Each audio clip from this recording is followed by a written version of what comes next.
She makes me want to find a back door.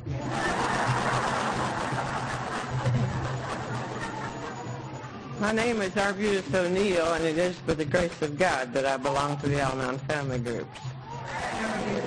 Thank you, dear.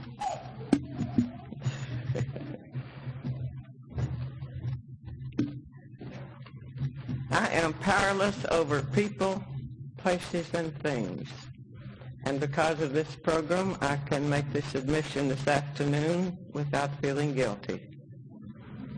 My life continues to be unmanageable when I fail to practice the principles that was given to us by a bunch of ex-drunks who found sobriety in Alcoholics Anonymous. And I like to believe that the families of the early members of AA were convinced by the miracle of sobriety that this program would work for everyone. And it was out of this conviction that the Al-Anon family groups grew to reach all over the world and have shown astounding results. We subscribe to the concept that alcoholism is a family illness. And then we get so carried away telling people how sick we got that we forget to say we have a program for family recovery. And that's what this weekend is all about. Here you see a showcase of recovery. You listen to the AA speakers and you participate in the Al-Anon or in the Al-Anon workshops, and you see whole families getting well together while they're having a wonderful time. And it is I who should be grateful. I am so grateful to be here this weekend. I regret to say that Bill could not come with me. He has not traveled with me for quite a few years now, and he's desperately ill at this moment. He's well taken care of. We have a good nursing service. They're coming in twice a day to check on him, and our number 2 daughter, who's a member of AA, is staying with him. I talked to him, and his voice is pretty weak, but I told him when he had this last heart attack that I was not coming out here. I already had my tickets. I'd invited my daughter Peggy to come along with me, but I was going to cancel, and Bill would not let me cancel. He said, you made a commitment, and you're going to go, and so here I am. If I don't do as well as you expect, you'll have to remember that my mind and my heart is in Texas, but I'll do the best I can. I want you to meet my daughter Peggy. Would you please stand there? Please.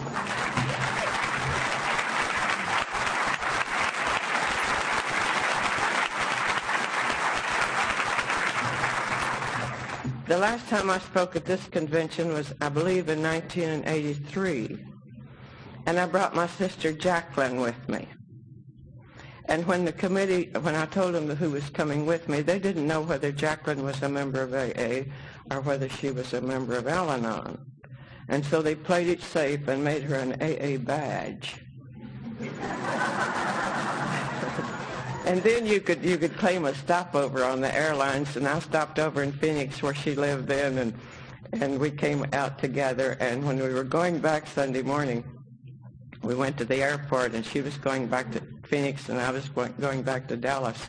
And she said, I have never met such friendly people in my life. She said, I have been invited to conventions all over this country. And I said, well, it's because of the badge you're wearing.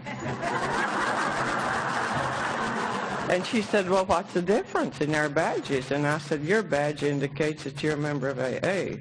My badge indicates that I'm a member of the Al-Anon family groups. And Jacqueline never lost her Virginia accent. She said, well, if I'm going to be in this outfit, I want to be a winner.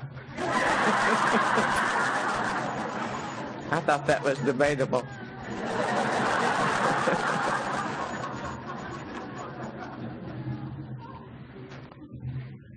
I'm called a long-timer in the Al-Anon family groups, and that doesn't mean very much until you get to be a long-timer. And it isn't very difficult. All you do is keep coming to meetings and stay alive. One of our AA friends out at Midland, Texas, says you don't drink and you don't die. But it's been my privilege through the years to talk to a lot of people in a lot of places, and I've learned a lot about people. People are all alike. Every one of you who are here this afternoon are here for exactly the same reason that I'm here. We were driven here under the cruel lash of alcoholism because we had nowhere else to go. Nowhere else to go. I once thought that alcoholism was a product of my generation, but this isn't true. Alcoholism is as old as time. Alcoholism is an insidious, progressive, fatal illness that prompts the unthinking to make jokes about drunks, but it can leave a family homeless and penniless. Alcoholism is a public cancer that can turn a man or a woman against themselves. Alcoholism is a blight on the history of mankind. The Bible warns against it. Shakespeare diagnosed it. Tennessee Williams built a prize-winning play around it. But no one, as far as I have been able to learn, seemed to be able to do anything about alcoholism until the advent of AA. Priests and ministers were baffled at their inability to cope with this insidious habit, this dreadful malady, if you please. They preached to alcoholics. They prayed over you. They had you to sign pledges. And when these things failed, they damned your soul to hell. Men of science in other generations wanted to find a cure for alcoholism. They wanted to find a pill or a vaccine that would stop compulsive drinking. And failing to do this, they said to the medical students before our lifetime, "Don't waste your time on these people. They're hopeless." Preachment failed, and there was no cure. So there was only one other thing they knew to do with alcoholics. You must be punished. So we locked you up in jail. The more you drank, the longer we kept you in jail. And the longer we kept you in jail, the drunker you got when you were finally released. It became a vicious cycle. We tried to change the body chemistry of sick people with punishment. And society allowed this to happen. Nay, we insisted on it, to our everlasting shame. We'll never know how many sick alcoholics have died in the jails around our country at the hands of sadistic jailers. We have no way of knowing. But there was one group of people who never gave up on the alcoholic. These were the families of alcoholics, the people who loved you. We took jobs to feed the children that you were too sick to be responsible for. We doctored your hangovers. Some of us bought your liquor. We picked up your hot checks. We bailed you out of jails. We pled with judges. We said, "John's a good man when he's sober." And to complete this ridiculous paradox, we gave you hell every time you got drunk.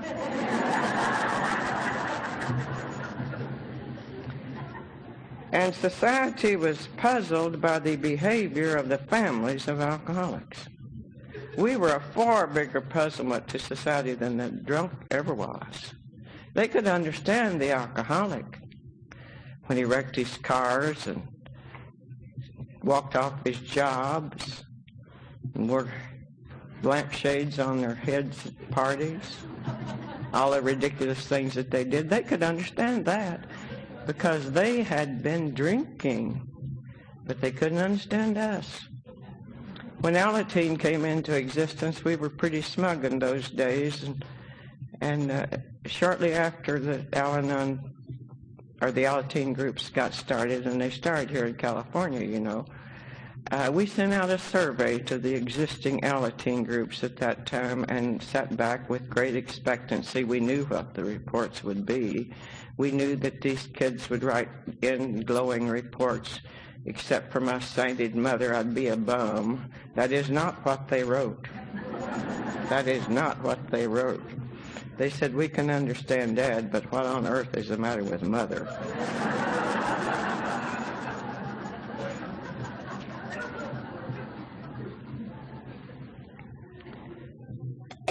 What on earth is the matter with Mother? We didn't know what was the matter, and you didn't know what was the matter. And it isn't because people didn't want to help us. They just didn't know how. Excuse me. But this thing was a gradual thing. And when And of course, I came here into this outfit before we had an outfit. I really did. I predate Al-Anon. I went to family group meetings before we called it the Al-Anon family group meetings.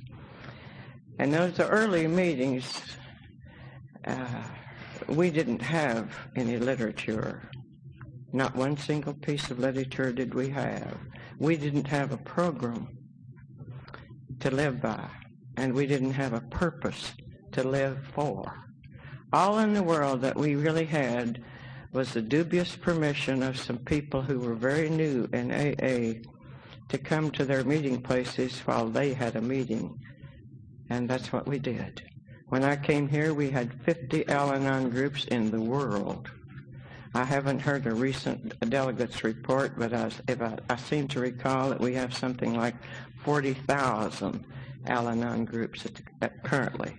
But when I came here, we had 50 groups in the whole world. And as I said, we had the very dubious permission of these new AA people to come to their meeting houses while they had a meeting.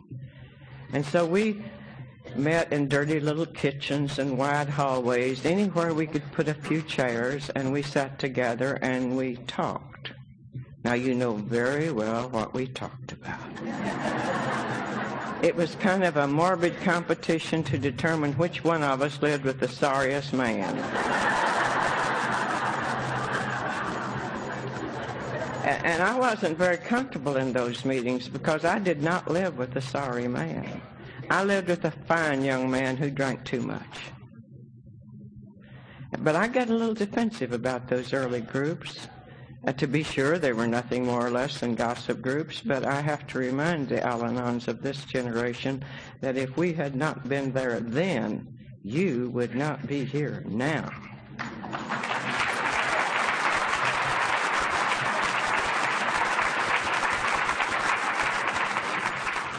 We didn't have, I really don't know how many hard books we have now. They keep publishing to pay the rent on the World Service Office.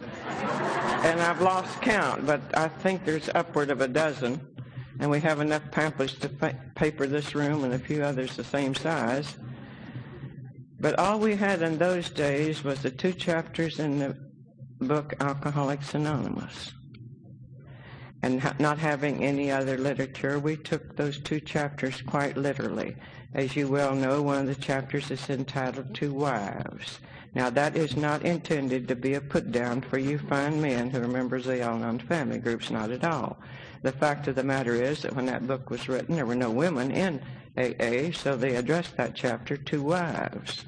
The early groups in Canada called their groups the wives groups. And the other chapter, of course, is entitled To the Family Afterward. And down in my part of the country where I grew up in Al-Anon, we took a paragraph out of that chapter and used it for a preamble to open our meetings. And this is what the paragraph says. The past is the principal asset of the alcoholic's family, and frequently it is almost the only one. This painful past can be of infinite value to families still struggling with their problem. We feel that each family which has been relieved owes something to those who have not, and when the occasion requires, each member of it should be only too willing to bring former mistakes out of their hiding places, no matter how grievous. Cling to the thought that in God's hands your dark past is the greatest possession you have, the key to life and happiness for others. With it, you can avert death or misery for them. My good friends, that's heavy stuff. That is heavy stuff. That paragraph has kept me active in Al-Anon ever since we have had Al-Anon. That's going to be 47 years next month.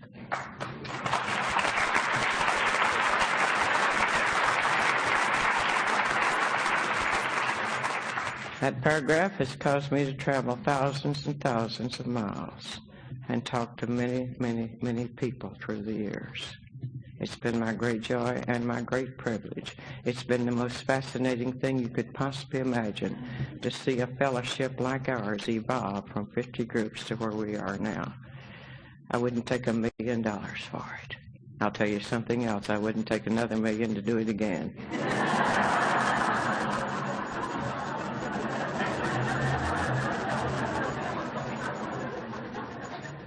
Now, there are some people in our fellowship that says that you should not read the big book, Alcoholics Anonymous. I think they think it's banned in Boston or something.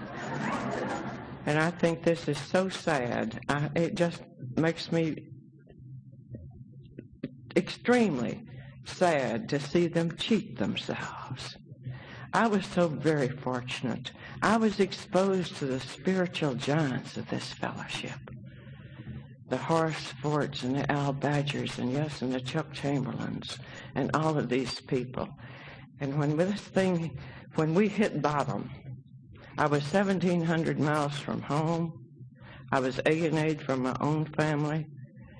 Bill's family wouldn't accept me. They knew very well why he drank so much. He married a Yankee from North Carolina where they make all of that liquor. And Dad was very gracious when he sent me off to Texas. He said, if you go to Texas and live with that damn drunk and you go hungry, I don't want to know about it. I came to Texas and I lived with that damn drunk, and sometimes I went hungry and he didn't hear about it. But this was just the way that it was. And there was, as I said before, it wasn't anybody's fault. No one was to blame. It was not that those people didn't want to help us. They just didn't know how. And when I came to Texas in 1944 with 4 children under the age of 5, I came out there on the promise of an alcoholic that he'd never take another drink. I didn't have one bit of trouble with step 2. Not one bit.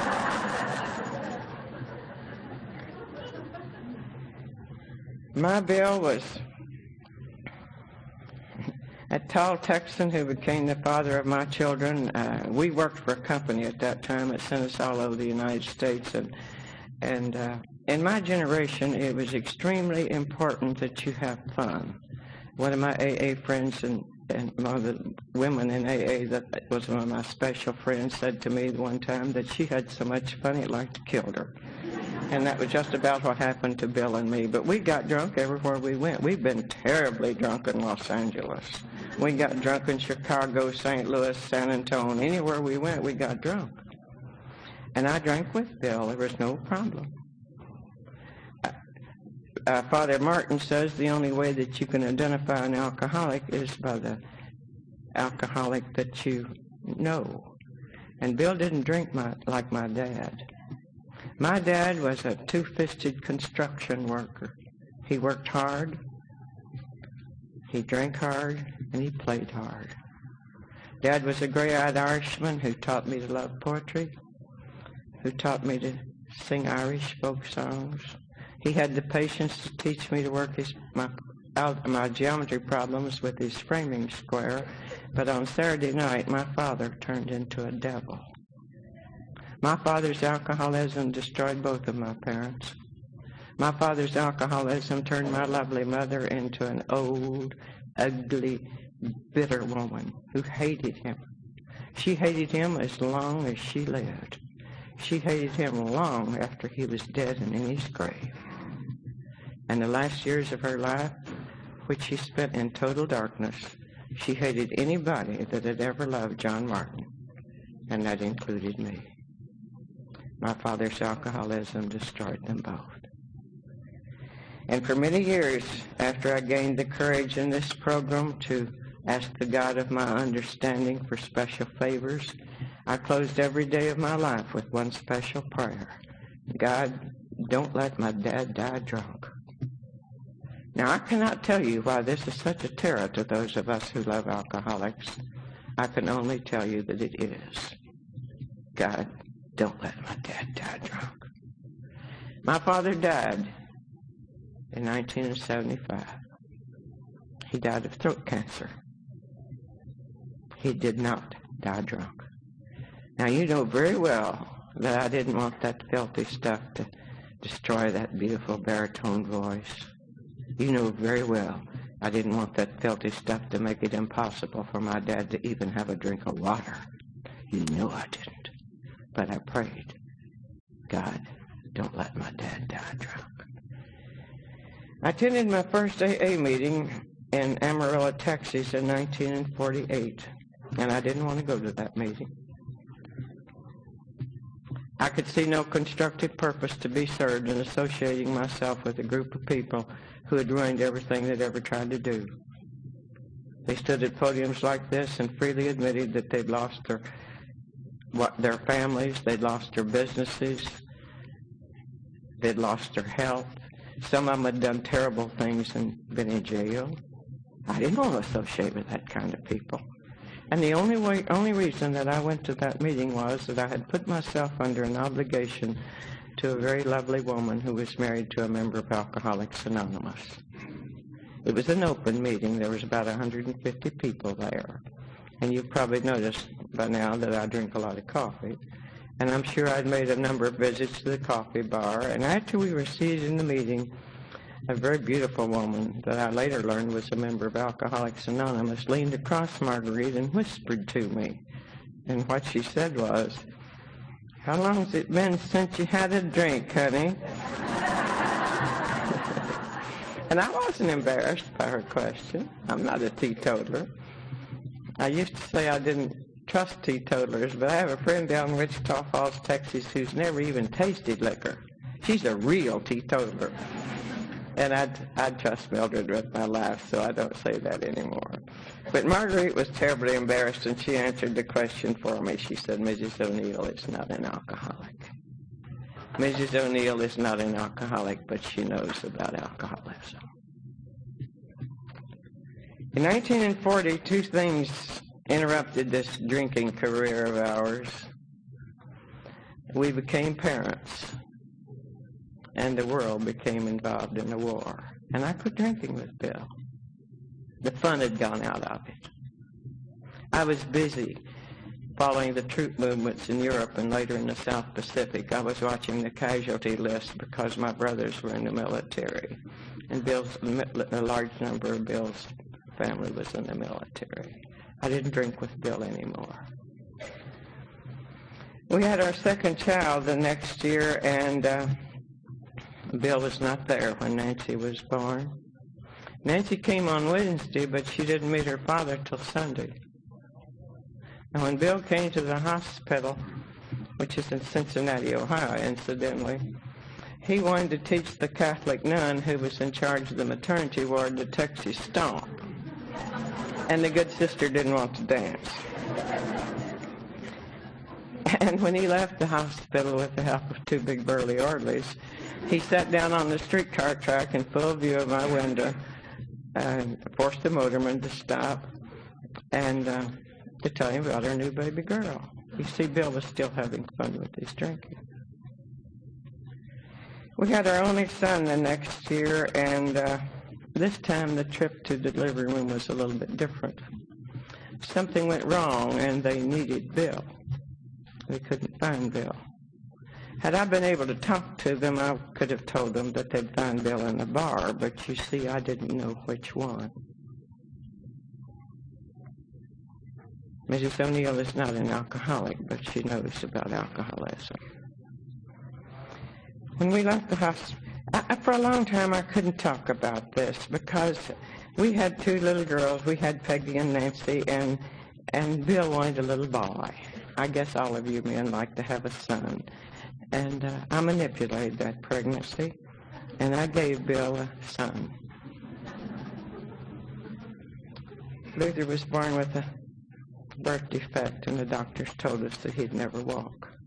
And I was totally and utterly overwhelmed with guilt because I had given my Bill a son who couldn't walk. And I spent the biggest part of the early years of that boy's life going from one crippled children's hospital to another, trying to find a doctor that would make my son walk.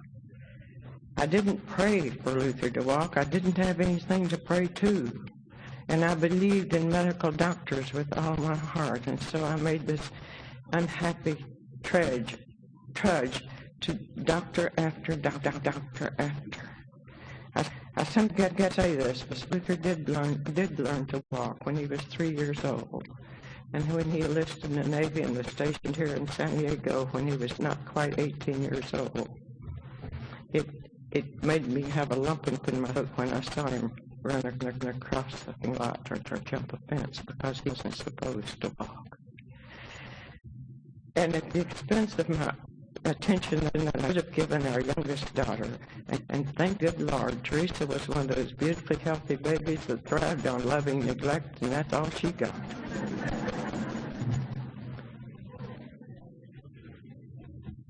And I watched my Bill lose one job after another. He had personality clashes with the people he worked for, and it was necessary for him to change jobs pretty often.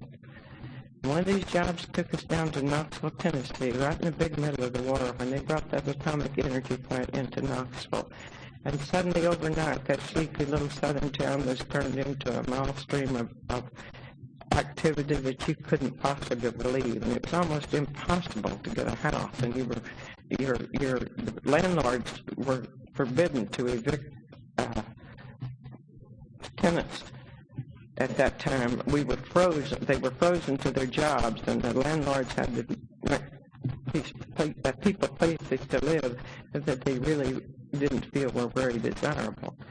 And we were living in a furnished house in Knoxville, Tennessee, that rented for $50 a month, and we were evicted from that house from non-payment of rent. Bill had a good job. He worked for Holland Furnace Company. He had a good salary, and he got commission on every furnace he sold.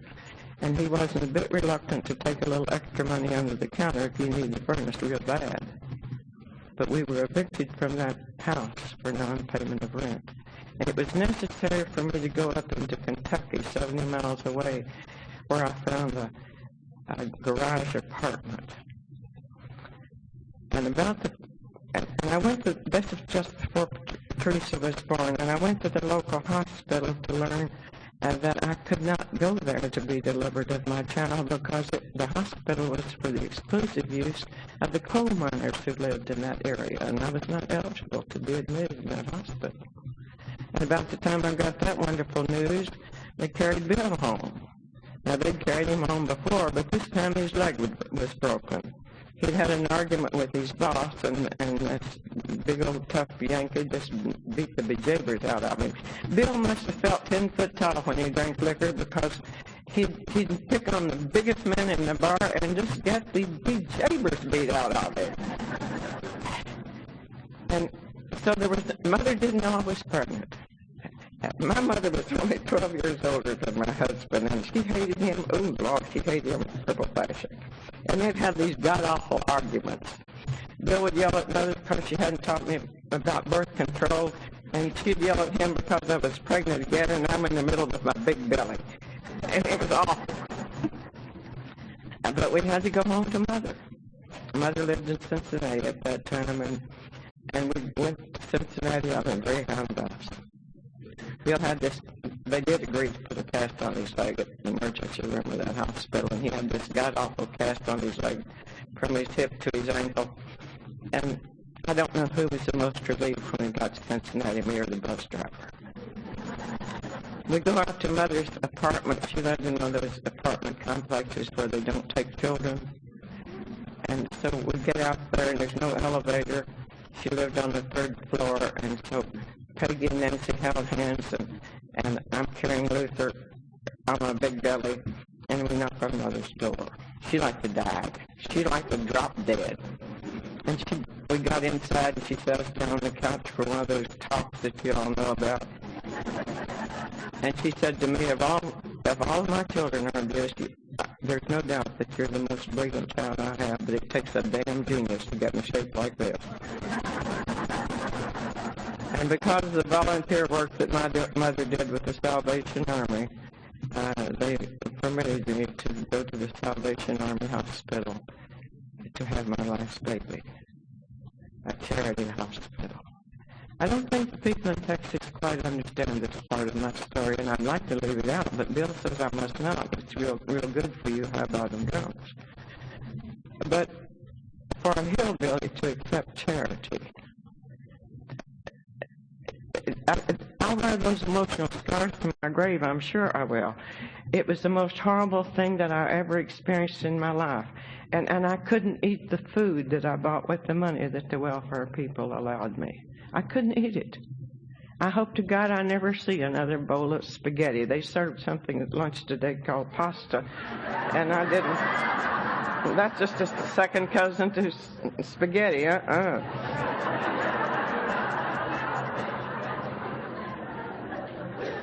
I went. The eviction notices were painful, of course. This is disgraceful. That's what it is. And each time that one of those eviction notices was served, I saw the look of pity and disgust on the faces of the people who served them. And then again, I was to see the look of pity and disgust on the social worker to welfare agency when she wrote on my application blank in bold block letters as if I couldn't read, "Husband is a drunkard." Mrs. O'Neill is not an alcoholic, but she knows about alcoholism. And I saw this boy that I was married to lose everything that he had that he wanted to keep. My Bill lost his left eye in a drunken accident as a result of drinking. And he couldn't stop drinking. My Bill lost his left arm as a result of drinking. And he could not stop drinking. I watched him lose the affection of his family, the confidence of the people he worked for, and finally, I watched him lose his own self-respect. And I never shall forget the day when Bill was sick unto death, physically, psychologically, in every way that you can be sick, when he was totally and utterly helpless. And he looked up at me and said, "Why don't you take the children and leave, Arbutus? I'm no damn good." And those were the kind of things that goes on when you live with someone who has alcoholism. We came to Texas, as I said before, in 1944, and I came out there with a great deal of hope. I just knew Bill was one of 11 children. He had cousins by the dozen, and a very strong family. And I just knew if he could get back to Texas. My grandfather told me, he said, "He's unhappy here, Arbutus. A man is never successful where he's unhappy. Why don't you go to Texas with him?" And so I did. And I saw those people turn away from him, and I saw, I had no support group. And that was the state of mind and being that I was when I learned about these people that called themselves AA. These were a weird group of people. And they tried to help me. But it seemed to me that they took me up to the edge of a precipice, and they didn't push me over, but they kind of let me dangle there, because they didn't know how to help me either. And I never shall forget the first AA member that ever talked to me. He came to my house in the middle of the afternoon, and he described to me what I referred to then as this rehabilitation program for the alcoholic. I didn't know anything else to call it. And after about 2.5 hours, I asked him a question. I said, "What do you have in this rehabilitation program of yours for the wives and children of alcoholics?"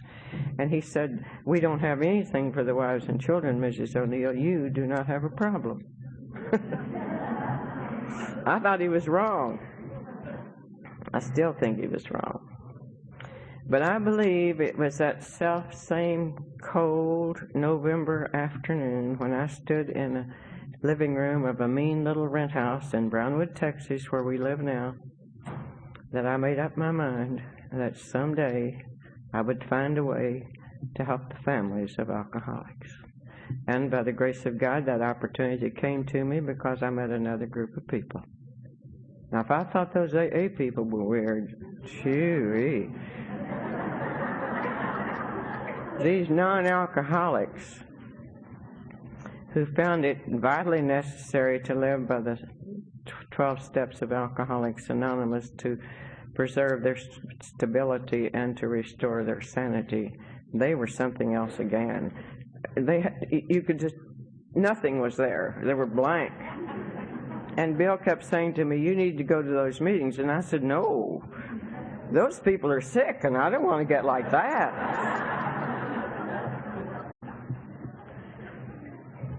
But those people saved my sanity, and they saved my life. I've said many times, if I get in an emergency, I'll call the Al-Anon family group member, and then I'll notify my family. These people made it possible for me to face life one day at a time.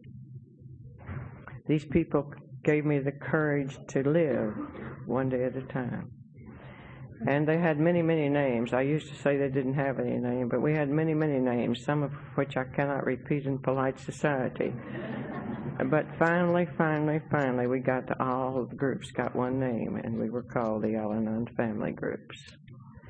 And these groups grew and grew and grew, and more people found recovery. And it's been the most fascinating thing that I've ever watched happen in my life. And I guess you've noticed that there's a difference between AA members and Al-Anon members. Have you noticed that? There's no quitters in the Al-Anon family groups. I don't know what happens to them, bless their heart, but they don't make it in Al-Anon. We don't quit hoping. Now, hope burns low at times, but we don't quit hoping that one day that man we married will come home again. We know he's lost down the bottom of a bottle, but we never quit hoping that one day he'll come back home again. And we don't quit helping the alcoholic. We'll help you to death if you'll let us. But most of all, we don't quit loving the alcoholic. There's no quitters in the Al-Anon family group. And when I came to these people, I was totally and utterly destitute. I know that's a phrase that's worn out many times over, but it was true in my case. I had no faith in God. Oh, I knew there was a God that created the universe, if you please. I thought that he turned the days into nights, hung up the stars for us to make it pretty. But I had absolutely no concept of a conscious contact with God. I know now that I tried to pray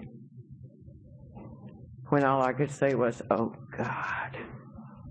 I think God listens very carefully to the prayers of the beginner and the prayers of the alcoholic. I believe that he knows that we do not have the words that prayers are made of, and he listens very carefully. And he knew why I couldn't trust people. People do not deal very kindly with the families of alcoholics. And he knew. And he knew why I couldn't trust people. I couldn't even trust myself. I was not responsible for what I did, and I was not responsible for the things that I said I was not. And if there's any Al-Anon in this room that'll tell me she's never had an emotional blackout, I'll tell her she's in the wrong program. And my children, I didn't go to those meetings that we call family group meetings. I didn't go to those to get Bill sober. I went to those meetings to try to find the disintegrated pieces of a personality that once was me, and I somehow had lost it. That's why I went. I went to those meetings because my children were afraid of me, and my husband was ashamed of me.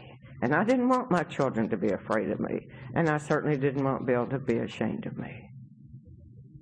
And so I went to those meetings, and I had a gray-eyed Texas gal for a sponsor who learned about Al-Anon out here in Oakland, California, and was a good friend to Elsa Chamberlain. That little gray-eyed Texas gal put my nose down those 12 steps, and I had the distinct feeling if I didn't take those blasted steps, she'd let me come up for air.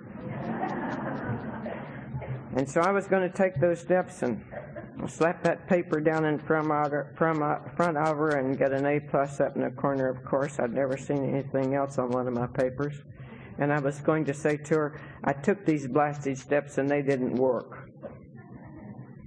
And they did. They did. The first thing I noticed was that the children were no longer afraid of me. They finally got till they'd sass me, and that takes a lot of nerve. I never shall forget one afternoon. I was in my sewing room. I designed and made all of the girls' clothes. I even learned to make slacks for Luther and put the zippers and all the things that you men have to have in your slacks.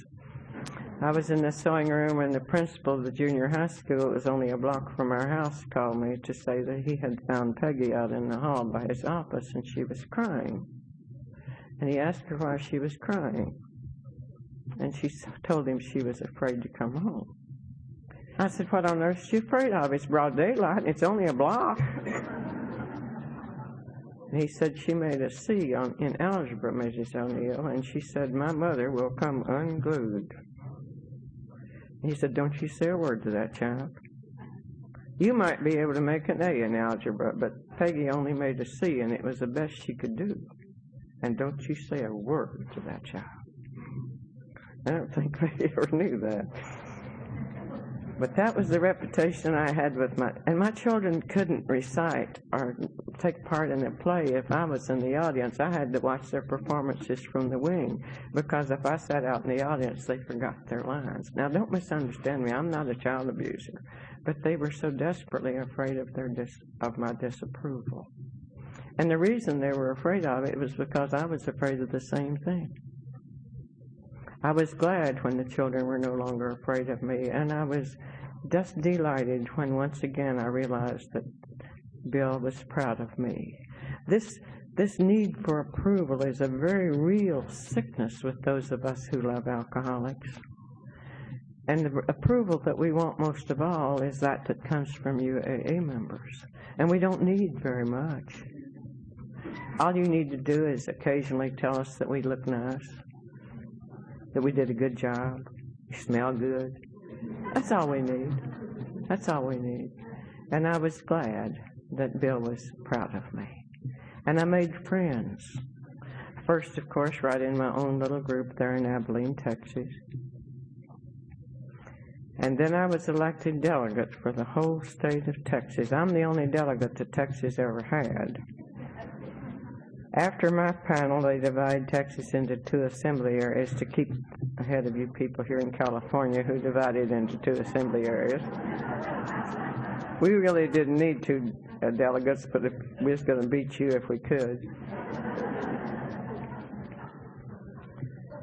And I went to the World Service conferences, and that first group of us, there was only 12 of us.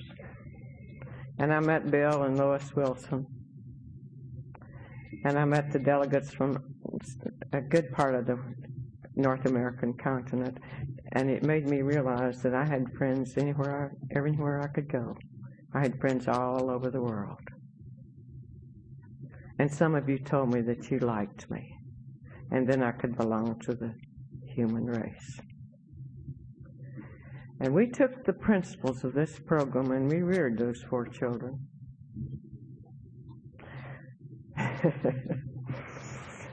Bill's method of discipline was that when the children misbehaved or broke a rule, he gave them the book Sermon on the Mount and sent them to the room to read the chapter, Resist Not Evil. Luther went stomping up the stairs one afternoon with that book under his arm, and he said, I think I'll just eat this damn thing and make Dad happy.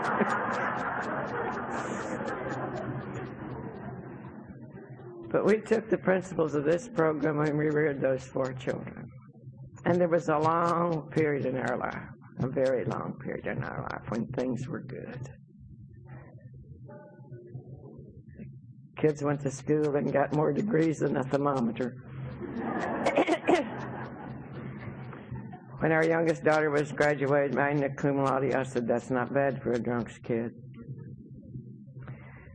Luther didn't go to college. He went in the Navy and is stationed out here in San Diego. He finished his high school work while he was in the Navy, and I had him registered in the little university there in Brownwood. Before he got home, I wasn't taking any chances. And things were good. Everybody was doing what they should be doing and doing it well. And then these kids of ours got mixed up with some other people's kids, and all hell broke loose. We married all 4 of them off. 3 of them got a divorce. The only reason I think that Teresa and Les are still married is because they're afraid if they get a divorce, I'll kill them.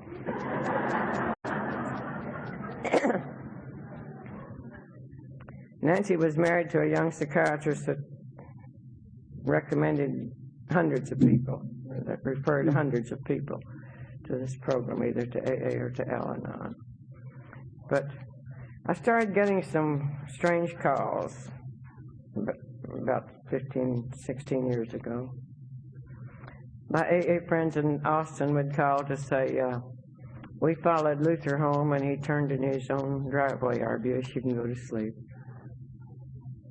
And then I'd get a call from the other side of Texas to tell me that Nancy had slept in the ladies' room and cut her eye very seriously. It's going to be all right, though, Arbutus. And, of course, the floor was wet, you understand. But I'd been in Al-Anon a long time, and I knew I couldn't help these kids of mine. It was the hardest thing I ever did in my life. To see your only son hit bottom is the most painful thing that could ever happen to you, I believe. The closest I ever came to interfering with his drinking, I gave him a copy of Marty Mann's Primer on Alcoholism one year for Christmas. I don't know if he ever read it, but I gave it to him. And this young psychiatrist that Nancy was married to, it was a very messy divorce, and he had every intentions of institutionalizing our daughter, and we could not have prevented it. So she fled the country. She went to live in Mexico, and I can't speak Spanish. And you can't get a telephone in Mexico just because you can pay your bill. You have to get on a list. And it took her a long, long time to get a telephone. I finally found an AA couple in the town that she lived in Jalisco, Mexico, and could get a message through to her to have her call me. But, and I have a tremendous imagination. I'd heard AA ladies stand at these things and talk about how they'd been exploited and how vulnerable they were, and I put Nancy on Skid Row.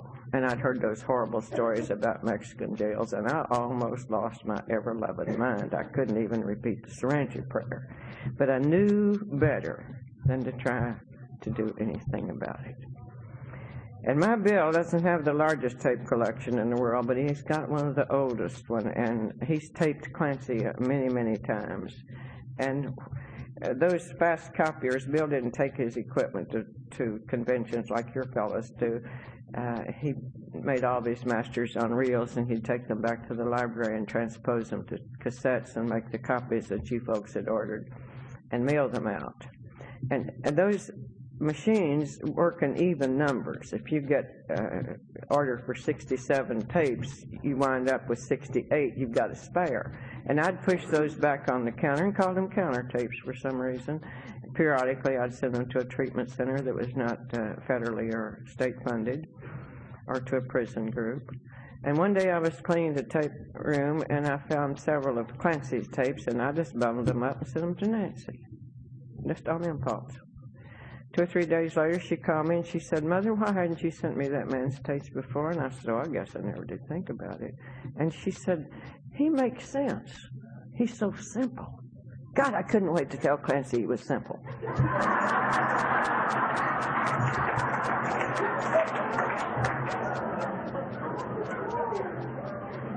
But Clancy, bless his heart, sent Nancy a tape from the Pacific Group every week the whole time that she lived in Mexico. She'd never seen the man, and he came to Midland, Texas one time, and she drove from Jalisco,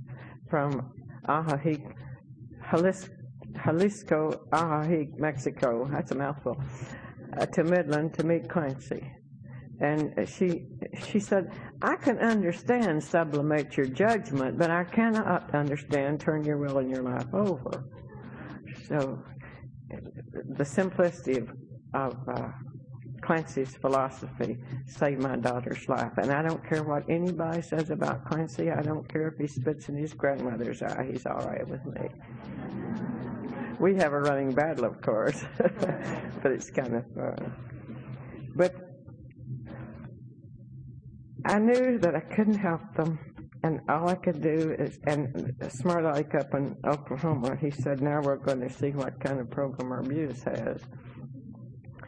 But that was a hard time for us. That was a hard time. But I can report to you this afternoon that Luther celebrated 16 years of sobriety in February of last year before he died in March.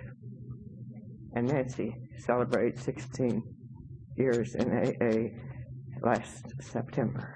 They're both all right.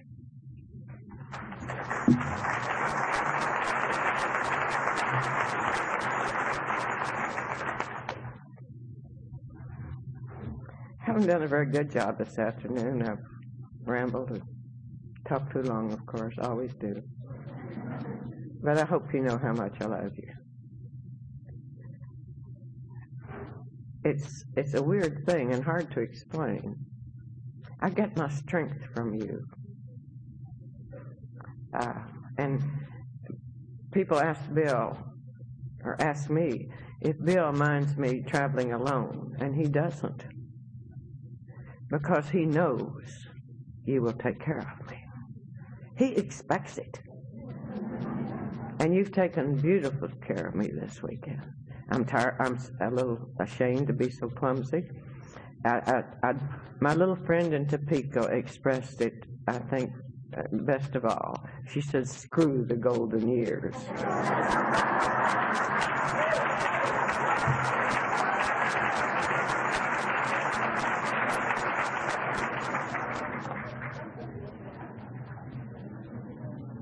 Mrs. O'Neill is not an alcoholic, but she knows about alcoholism.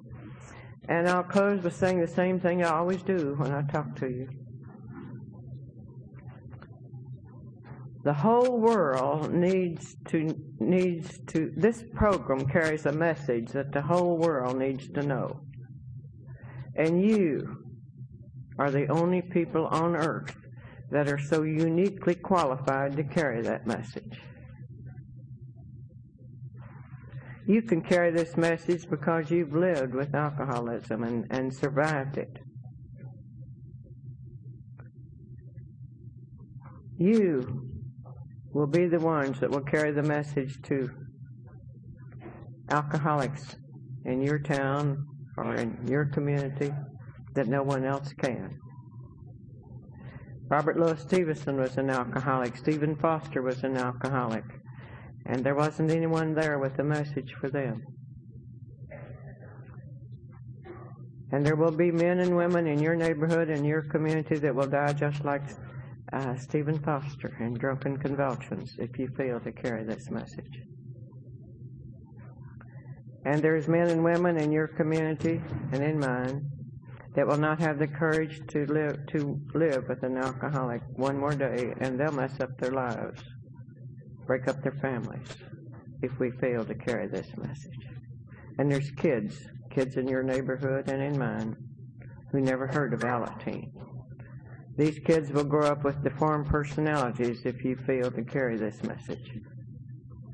And if you fail to carry this message, may God have mercy on these people. And may God have mercy on us.